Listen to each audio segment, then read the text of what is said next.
Simelu, mantap.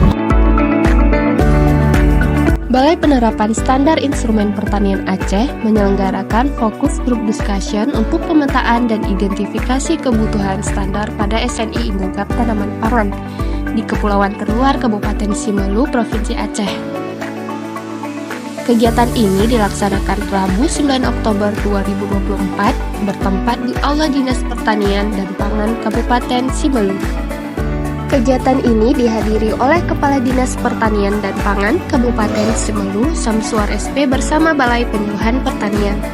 Turut hadir Kepala BSIP Aceh Firdaus SPMSI dan tim pelaksana kegiatan pendampingan Lembaga Penerap Standar BSIP Aceh. Dalam sambutannya, Firdaus mengatakan bahwa FGD tersebut dilaksanakan dalam rangka meningkatkan kualitas dan pengembangan penerapan standar pada proses usaha tani padi, sehingga dapat meningkatkan produktivitas hasil di tingkat petani.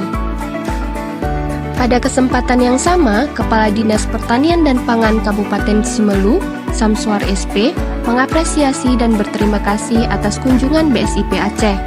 Karena FGD ini sangat informatif dan solutif dalam menyikapi permasalahan produktivitas yang hanya 5-6 ton per hektar. Sementara itu, penanggung jawab kegiatan Rizky Ardiansyah SPMSI menyampaikan secara ringkas SNI 8969 2021 Indogap dan kondisi existing sistem budidaya padi karena Simelu memiliki peluang besar sebagai kabupaten yang dapat mandiri pangan, terutama untuk kebutuhan pangan lokal.